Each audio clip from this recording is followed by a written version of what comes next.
이곳은 영국의 하이드파크입니다. 런던 시민들이 가장 사랑하는 공원이죠. 하지만 해가 지면 상황이 완전히 달라집니다. 작년 한 해 동안 이곳에서 발생한 야간 범죄가 무려 847건이었거든요. 뉴욕 센트럴파크는 더 심각합니다. 밤 10시 이후에는 경찰도 순찰을 꺼려할 정도죠. 베를린 티어가르텐도 마찬가지예요. 전 세계 어떤 도시든 해가 지면 공원은 위험지역이 됩니다. 그런데 지구 반대편 한 도시에는 정반대 현상이 일어나고 있어요. 밤 12시가 넘어도 아이들이 뛰어노는 곳, 여성 혼자서도 안전하게 조깅할 수 있는 곳이 실제로 존재한다는 겁니다. 범죄도 야생동물 걱정도 없는 이런 기적 같은 일이 어디서 가능한 걸까요? 지금 바로 알아보도록 하겠습니다.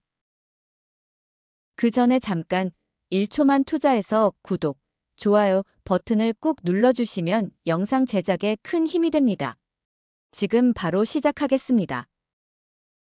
저는 아멜리아 클라인입니다. CNN 인터내셔널에서 12년째 범죄 통계를 분석하고 있죠. 숫자는 거짓말을 하지 않거든요. 적어도 지금까지는 그랬습니다.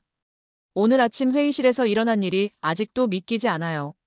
동료 기자가 건네준 리포트를 보는 순간 저도 모르게 실소가 터져 나왔습니다. 서울 청계천, 밤 12시에도 안전한 산책로. 말도 안 되는 제목이었거든요. 회의실 분위기가 순식간에 얼어붙었습니다. 편집장 마이클이 눈썹을 치켜 올렸죠. 뭐가 그렇게 웃긴가, 아멜리아? 저는 노트북을 열어 화면을 돌렸어요. 이걸 보세요. 뉴욕 센트럴파크 야간 범죄율, 작년 대비 23% 증가입니다. 런던 하이드파크는 35%, 베를린 티어가르텐은 무려 41% 늘었죠. 손가락이 키보드를 빠르게 두드렸습니다. 전 세계 주요 도시의 야간 치안이 악화되고 있어요. 그런데 서울만 예외라고요? 이건 명백한 통계 조작입니다. 동료들의 표정이 어두워졌어요. 하지만 저는 멈출 수 없었습니다. 여동생 리사가 스페인 바르셀로나에서 당한 일이 머릿속을 스쳤거든요. 그날 밤 안전하다던 거리에서 리사는 납치당했어요. 야간 산책이 안전한 도시는 존재하지 않습니다. 특히 외국인에게는 더욱 위험하죠. 편집장이 팔짱을 꼈습니다. 그렇게 확신한다면 직접 가서 확인해보지 그래. 순간 회의실이 조용해졌어요. 편집장의 목소리에 도전적인 뉘앙스가 섞여 있었습니다.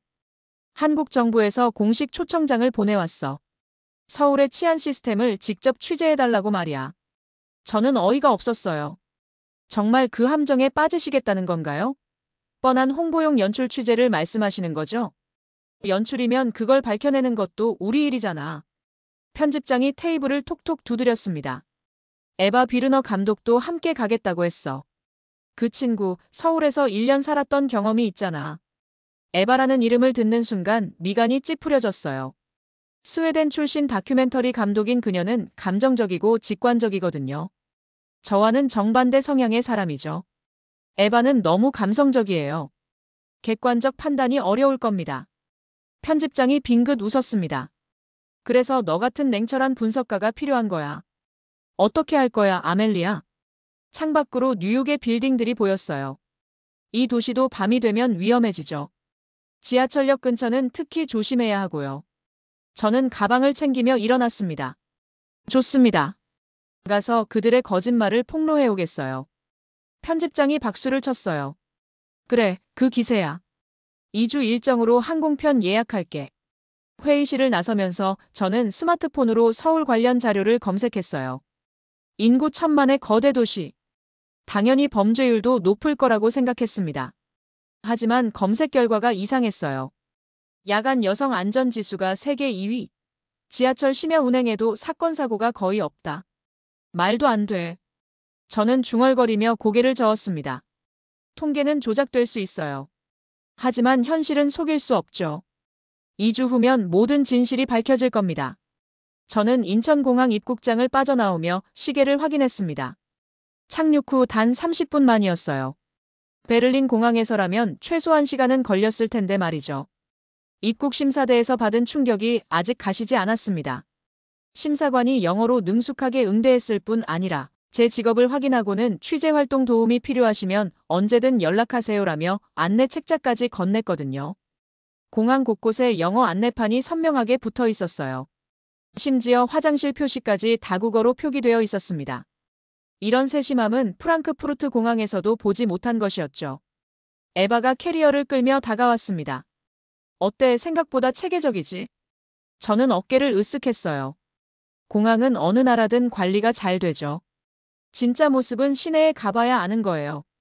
택시를 타고 서울 시내로 향하는 길이었습니다. 창밖으로 보이는 고속도로의 풍경이 예상과 달랐어요.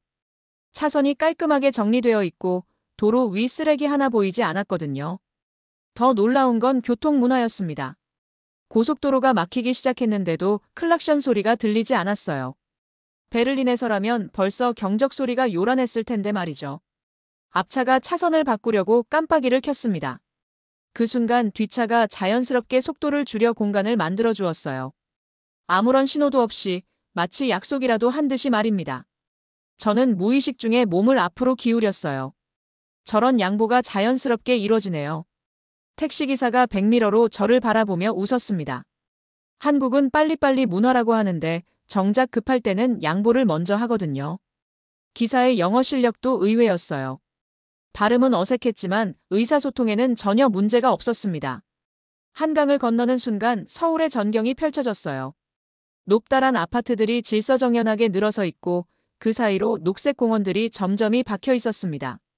도시 전체가 하나의 거대한 설계도처럼 보였어요. 저기 보이는 게 한강공원이에요. 택시기사가 손가락으로 가리켰습니다. 밤에도 사람들이 많이 나와서 운동하고 산책해요. 저는 고개를 저었어요. 밤에 강변을 걸으면 위험하지 않나요? 위험하다고요? 아, 외국분이시니까 그런 걱정을 하시는군요. 기사의 표정이 신기하다는 듯이 변했습니다. 여기는 새벽 2시에도 여자 혼자 조깅하는 분들이 계세요. 말도 안 되는 소리였어요. 세계 어느 도시에서도 불가능한 일이거든요. 시내에 들어서자 더욱 놀라운 광경들이 펼쳐졌습니다. 지하철 입구마다 엘리베이터가 설치되어 있고 횡단보도에는 시각장애인을 위한 음성 신호가 울렸어요. 심지어 버스 정류장에도 영어 안내가 표시되어 있었습니다. 호텔에 도착해서 체크인을 하는데 프런트 직원이 완벽한 영어로 서울 지도를 펼쳐 보였어요. 관광 명소뿐 아니라 병원, 약국, 경찰서 위치까지 친절하게 표시해 주었습니다. 혹시 도움이 필요한 일이 있으시면 24시간 언제든 연락하세요. 직원이 건넨 명함에는 한국어와 영어가 함께 인쇄되어 있었어요. 객실에서 창밖을 내려다보니 저녁 시간에 서울이 보였습니다. 사람들이 분주히 오가고 있었지만 어딘가 여유로워 보였어요. 급하게 걷는 사람들도 신호등에서는 질서 정연하게 기다리고 있었고요. 에바가 옆방에서 넘어왔습니다. 어때, 첫인상이? 저는 팔짱을 끼고 고민에 빠졌어요. 너무 정돈되어 있어서 오히려 의심스러워요. 마치 우리가 온다는 걸 미리 알고 준비한 것 같달까요? 그런 식으로 생각하면 뭘 봐도 의심스럽겠네. 에바의 말에 저는 고개를 돌렸습니다. 창밖에서는 여전히 사람들이 평온하게 저녁 시간을 보내고 있었어요. 정말 연출일까요? 아니면 이게 이들의 일상일까요? 밤 10시, 저는 청계천으로 향했습니다. 에바가 카메라를 메고 뒤따라왔어요. 베를린에서라면 절대 혼자 나오지 않을 시간이었습니다. 지하철에서 내리는 순간부터 이상했어요. 역 안이 환하게 밝혀져 있을 뿐 아니라 곳곳에 안내 요원들이 서 있었거든요. 그들은 외국인인 저를 보자마자 영어로 방향을 물어봤습니다. 청계천이요? 이번 출구로 나가시면 바로예요. 청계천 입구에 도착했을 때 저는 잠시 발걸음을 멈췄어요. 도심 한복판에 이런 공간이 있다는 게 믿기지 않았거든요. 물소리가 들리고 은은한 조명이 산책로를 따라 이어져 있었습니다. 더 놀라운 건 사람들이었어요. 가족 단위로 나온 사람들이 아이들과 함께 걷고 있었고 연인들이 벤치에 앉아 조용히 대화를 나누고 있었습니다. 혼자 조깅하는 여성들도 여러 명 보였어요. 저는 에바를 돌아봤습니다. 정말 밤 10시가 맞나요? 시계 확인해봐. 손목 시계를 보니 정확히 10시 7분이었어요. 하지만 이 풍경은 오후 7시 같았습니다. 산책로를 따라 걷기 시작했어요. 양쪽으로 펼쳐진 풍경이 마치 영화 세트장 같았습니다. 아이들이 뛰어노는 소리, 할머니들의 웃음소리, 물소리가 어우러져 평화로운 교향곡을 만들어냈어요. 벤치 하나에 가방이 덩그러니 놓여 있었습니다. 주인은 보이지 않았어요. 저는 주변을 둘러봤지만 그 가방을 지키는 사람은 없었습니다. 저 가방, 주인이 어디 갔을까요? 에바가 어깨를 으쓱했어요. 화장실 갔거나 음료수 사러 갔겠지. 그럼 그대로 두고요. 왜, 누가 가져갈까봐? 정말 아무도 그 가방에 관심을 보이지 않았어요. 지나가는 사람들은 자연스럽게 그냥 지나쳤습니다. 심지어 한 아저씨는 가방이 떨어질까봐 벤치 안쪽으로 살짝 밀어두기까지 했어요. 자판기 앞에서 더 큰 충격을 받았습니다. 무인으로 운영되는 자판기가 길가에 줄지어 서 있었는데 그 앞에 아무런 보안 장치도 없었어요. 동전이 그대로 보이는 투명한 수납함도 있었습니다. 저런 자판기, 독일에 두면 하루도 못 버텨요. 저는 중얼거리며 카메라를 향해 설명했습니다. 외국인 기자가 온다는 소식을 듣고 미리 준비한 연출일 가능성이 높습니다. 이런 평화로운 모습이 일상이라면. 에바가 제 말을 끊었어요. 아멜리아, 저기 봐. 그녀가 가리키는 곳을 보니 책을 읽고 있는 대학생이 보였습니다. 가로등 불빛 아래서 혼자 앉아 집중하고 있었어요. 이어폰을 끼고 있어서 주변 소리도 전혀 듣지 못하는 상태였습니다. 저런 무방비 상태로 혼자 있어도 괜찮다는 거예요? 여긴 그게 일상이야. 에바의 목소리에 확신이 섞여 있었어요. 1년 동안 여기 살면서 한 번도 위험을 느껴본 적이 없었어. 하지만 저는 여전히 의심스러웠습니다. 이런 모습들이 정말 자연스러운 일상일 리가 없었거든요. 다리 위에서 내려다본 청계천의 야경이 아름다웠어요. 물 위로 반사되는 조명들, 그 사이를 유유히 헤엄치는 물고기들. 사람들은 난간에 기대어 여유롭게 경치를 감상하고 있었습니다. 갑자기 뒤에서 발소리가 들렸어요. 저는 반사적으로 몸을 돌렸습니다. 베를린에서 길러진 본능적인 경계심이었죠. 하지만 그냥 산책하는 가족이었어요. 아빠가 아이를 어깨에 태우고 엄마가 옆에서 웃으며 걷고 있었습니다. 그들은 저를 보고도 자연스럽게 인사를 건넸어요. 시계를 보니 11시가 넘었습니다. 하지만 사람들은 여전히 편안하게 거닐고 있었어요. 마치 시간이 멈춘 것 같은 착각이 들 정도였습니다. 저는 에바에게 속삭였어요. 정말 이게 연출이 아니라면. 그 순간 제 마음 깊은 곳에서 작은 균열이 생겼습니다. 혹시 제가 틀렸던 걸까요? 저는 벤치에 혼자 놓인 지갑을 발견했습니다. 검은색 가죽 지갑이 그대로 펼쳐져 있었어요. 신용카드와 현금이 훤히 보였습니다. 스톱워치를 켰어요. 사회 실험을 해보기로 했거든요. 과연 몇 분이나 지나면 누군가 손을 댈까 궁금했습니다. 첫 번째 지나간 사람은 조깅하는 여성이었어요. 지갑을 힐끗 보더니 그냥 지나갔습니다. 두 번째는 커플이었죠. 남자친구가 여자에게 뭔가 속삭이더니 역시 그냥 갔어요. 5분이 지났습니다. 10명 넘는 사람들이 지나갔지만 아무도 지갑에 손대지 않았어요. 베를린이라면 이미 사라졌을 텐데 말이죠. 10분째 되는 순간이었습니다. 한 아주머니가 지갑 쪽으로 다가왔어요. 드디어 예상대로 되는 건가 싶었죠. 하지만 아주머니는 지갑을 가져가지 않았습니다. 대신 바람에 날아갈까봐 벤치 안쪽 깊숙이 밀어넣었어요. 그리고는 주변을 둘러보며 주인을 찾는 듯 했습니다. 저는 숨이 막혔어요.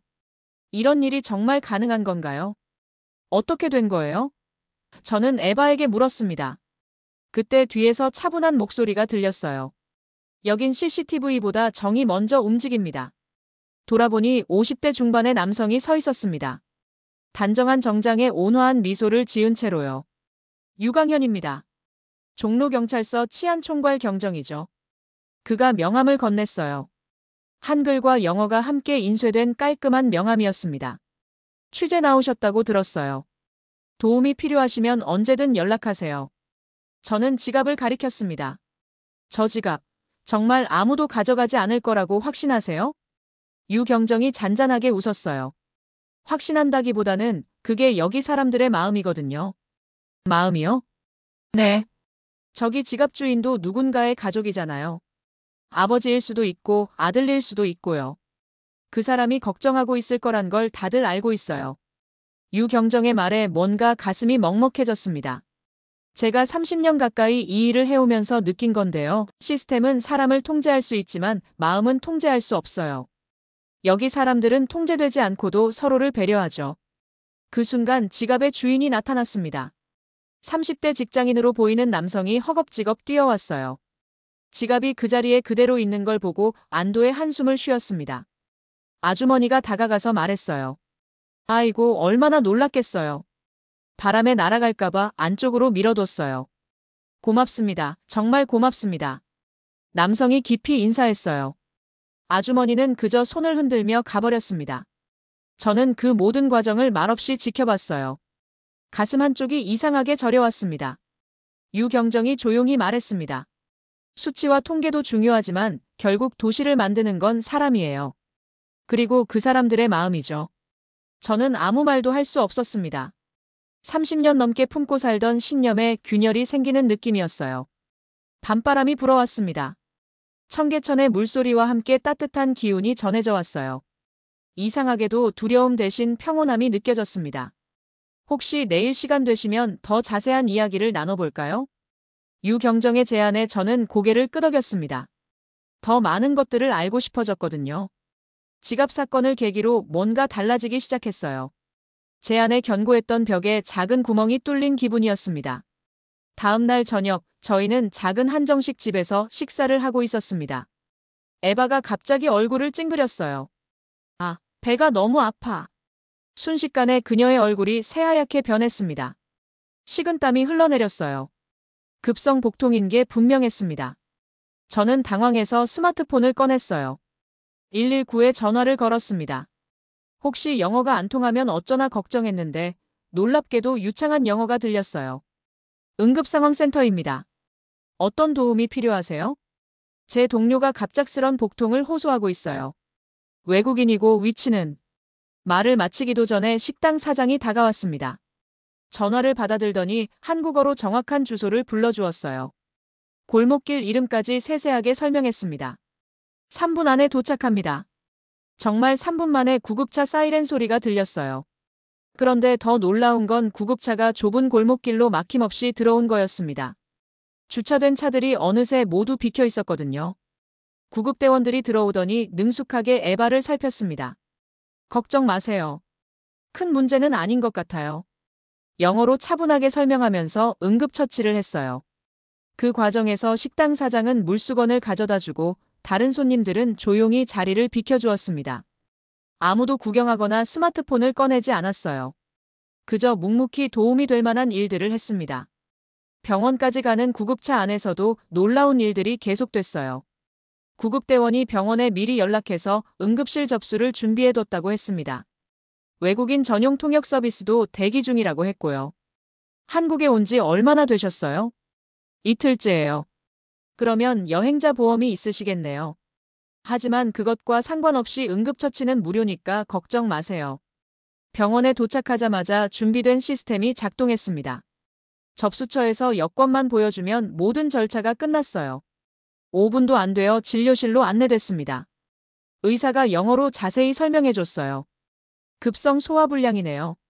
큰 문제는 아니지만 수액 치료를 받으시는 게 좋겠어요. 간호사가 수액을 준비하면서 말했습니다. 불편한 점 있으시면 언제든 말씀하세요. 통역 서비스도 24시간 이용 가능해요. 3시간 후 에바의 상태가 완전히 회복됐습니다. 퇴원 수속을 밟으면서 가장 놀라운 순간이 왔어요. 총 진료비가 47,000원입니다. 저는 귀를 의심했어요. 잠깐 다시 한번 말씀해 주세요. 47,000원이요. 한화로요. 유로로 환산하면 35유로 정도였습니다. 독일에서라면 응급실비만 200유로는 나왔을 텐데요. 정말 이게 전부예요? 네, 수액 치료비와 약값까지 포함된 금액이에요. 저는 영수증을 받아들고 한참을 들여다봤습니다. 뭔가 착오가 있는 게 아닐까 싶었거든요. 병원을 나오면서 에바가 말했어요. 이제 좀 믿겠어? 여기가 정말 다르다는 걸. 저는 고개를 끄덕이지 않을 수 없었습니다. 시스템 하나하나가 완벽하지는 않았지만 그 시스템을 움직이는 사람들의 마음이 완벽했어요. 구급대원도 의료진도 심지어 식당 사장까지. 모두가 자신의 역할을 넘어서 한 사람을 배려했습니다. 택시를 타고 호텔로 돌아가는 길에 저는 창밖을 바라봤어요. 밤늦은 시간인데도 병원 응급실에는 여전히 환한 불이 켜져 있었습니다. 누군가의 아픔을 치료하기 위해 깨어있는 사람들이 있다는 생각에 가슴이 따뜻해졌어요. 처음으로 이 도시가 안전하다는 걸 피부로 느꼈습니다. 사흘째 되는 날, 저는 인사동의 조용한 전통찻집을 찾았습니다.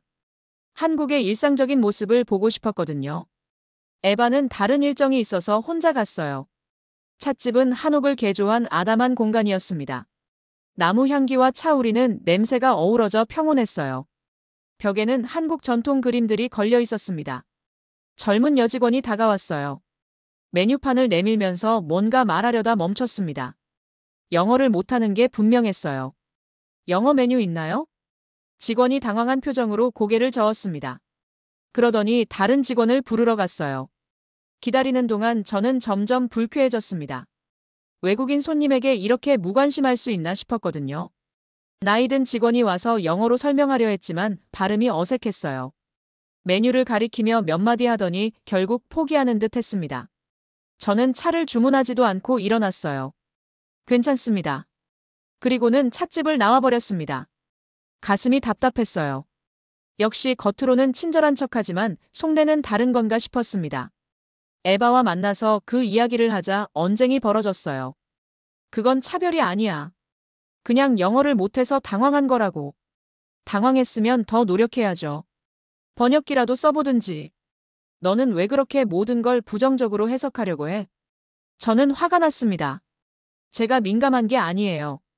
당신은 한국에서 살았으니까 눈 감고 넘어가는 거죠. 결국 혼자 호텔로 돌아왔어요. 마음이 복잡했습니다. 며칠 동안 느꼈던 따뜻함이 한순간에 사라진 기분이었어요. 밤늦게 청계천을 혼자 걸었습니다. 머리를 식히고 싶었거든요. 여전히 사람들이 평화롭게 산책하고 있었지만 제 마음은 그렇지 못했어요. 다음 날 아침 다시 그 찻집을 찾아갔습니다. 어제의 일이 정말 차별이었는지 확인하고 싶었어요. 문을 열고 들어가자 어제 그 젊은 직원이 저를 알아봤습니다. 놀란 표정으로 뭔가 준비하더니 스마트폰을 들고 다가왔어요. 번역 앱이 켜져 있었습니다. 화면에 한글과 영어가 함께 떠 있었어요. 어제 영어를 못해서 도와드리지 못해 정말 죄송했습니다. 밤새 영어 공부했어요. 저는 순간 말문이 막혔습니다. 직원이 번역 앱으로 계속 말했어요. 외국 손님이 오시면 뭐라도 도움을 드리고 싶은데 실력이 부족해서 미안했어요. 오늘은 꼭 맛있는 차를 대접하고 싶어요. 목소리에 진심이 담겨 있었습니다. 어제 제가 나간 후에 얼마나 미안해했을지 상상이 됐어요. 괜찮아요. 정말 괜찮아요. 제가 영어로 말하자 직원이 환하게 웃었습니다. 그리고는 정성스럽게 차를 우려주었어요. 향긋한 대추차였습니다. 한 모금 마시는데 눈물이 날 뻔했어요. 차가 달아서가 아니었습니다. 제가 얼마나 편견에 사로잡혀 있었는지 깨달았거든요. 직원이 또 번역 앱으로 말했어요. 한국 좋아하세요? 여행 재미있으세요? 네, 정말 좋아요. 제 대답에 직원이 박수를 쳤습니다. 그 순수한 기쁨에 저도 모르게 미소가 나왔어요. 찻집을 나올 때 직원이 작은 선물을 줬습니다. 전통차 한 봉지였어요.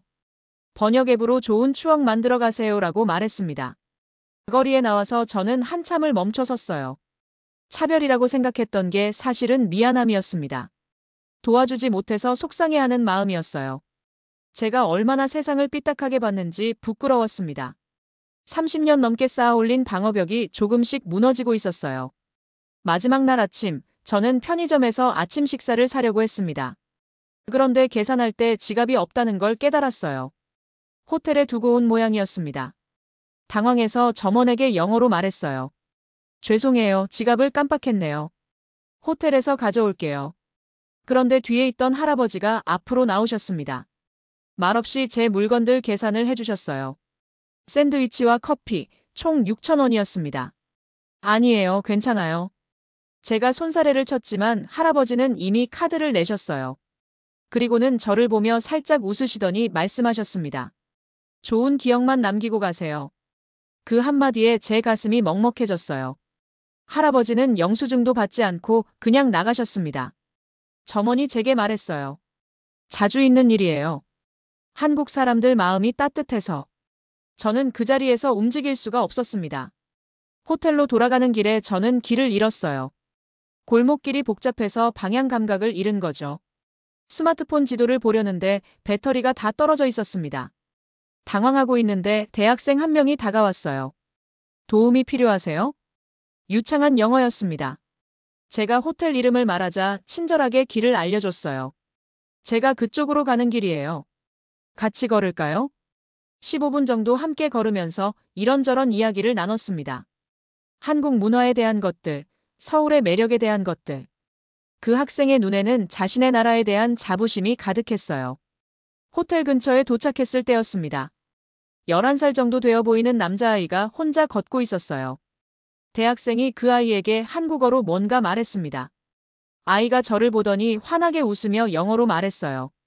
안녕하세요. 저는 서하루예요. 같이 걸어요.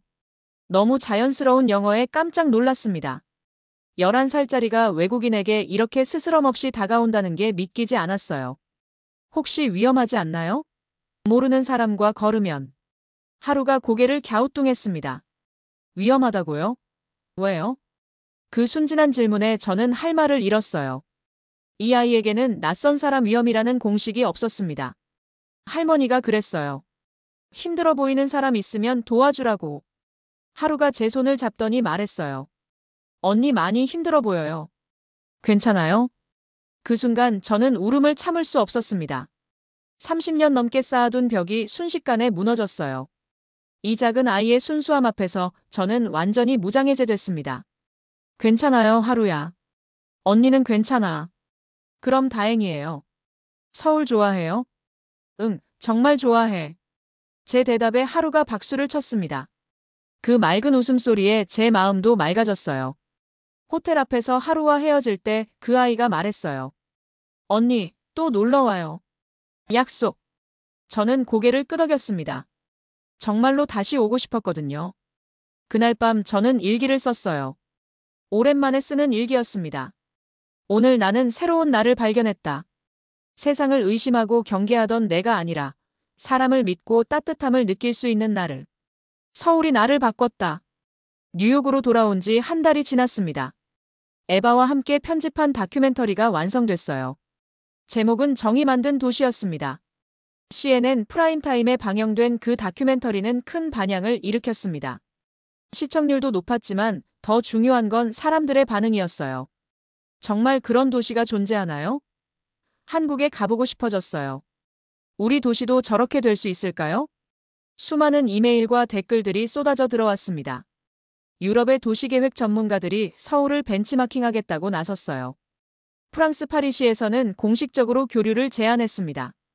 독일 베를린도 시민 안전 시스템을 배우겠다고 했고요. 3개월 후 저는 옥스퍼드 대학교에서 강연을 했습니다. 주제는 도시 안전과 공동체 문화였어요. 500명의 청중이 모였습니다. 강연이 끝나고 질문 시간에 한 학생이 손을 들었어요. 교수님, 정말 그런 도시가 있나요? 영화나 소설 같은 이야기 아닌가요? 저는 잠시 침묵했습니다. 한 달 전에 저라면 똑같은 질문을 했을 거예요. 있었습니다. 제 대답에 강당이 조용해졌어요. 우리가 못 본 것뿐이죠. 통계와 수치로만 세상을 보려 했거든요. 하지만 진짜 중요한 건 숫자가 아니라 마음이었어요. 스크린에 서울의 야경 사진이 떠올랐습니다. 청계천의 평화로운 모습, 사람들의 따뜻한 미소들. 저는 30년간 범죄 분석가로 일했습니다. 인간의 어두운 면만 봐왔어요. 하지만 서울에서 인간의 밝은 면을 발견했죠. 한 교수가 질문했습니다. 그런 문화가 어떻게 만들어진 건가요? 정의라는 감정 때문이에요. 한국어로는 정의라고 하죠. 영어로 번역하기 어려운 단어예요. 사랑도 아니고 친절도 아닌 그냥 마음에서 우러나는 따뜻함이랄까요? 저는 서하루의 맑은 웃음을 떠올렸습니다. 할아버지의 선한 미소도 찻집 직원의 미안해하는 마음도. 그 정의법과 제도보다 먼저 작동해요. 시스템이 사람을 관리하는 게 아니라 사람의 마음이 시스템을 움직이는 거죠. 강의가 끝나고 많은 사람들이 다가왔습니다. 한국에 대해 더 자세히 알고 싶다고 했어요. 서울을 직접 가보겠다는 사람들도 있었습니다. 그날 밤 호텔에서 저는 유강현 경정에게 이메일을 보냈습니다. 당신이 말한 정을 조금씩 이해하게 됐어요. 감사합니다. 일주일 후 답장이 왔습니다. 언제든 다시 오세요. 서울이 기다리고 있어요. 저는 미소를 지었습니다. 정말 다시 가고 싶었거든요. 이번에는 분석가가 아니라 그냥 한 사람으로서 말이에요. 창밖으로 뉴욕의 야경이 보였습니다.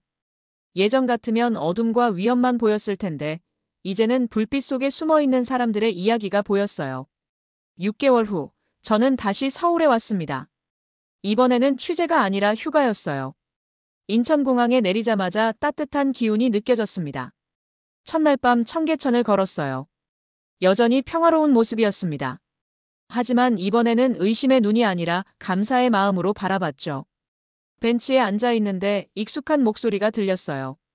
언니. 돌아보니 서하루가 달려오고 있었습니다. 키가 더 자란 것 같았어요. 하루야. 나 기억해? 당연하죠. 언니가 울던 거 기억해요. 하루가 웃으며 제 옆에 앉았습니다. 이번에는 안 울어요? 응, 이번에는 행복해서 눈물이 날 것 같아. 하루가 고개를 갸우뚱했어요. 행복해서도 울어요? 그래, 때로는 너무 행복해서 울기도 해. 그 순간 제 뺨으로 눈물이 흘러내렸습니다. 정말 행복의 눈물이었어요. 하루가 손수건을 건네며 말했어요. 괜찮아요, 언니. 우는 거 부끄러운 거 아니에요.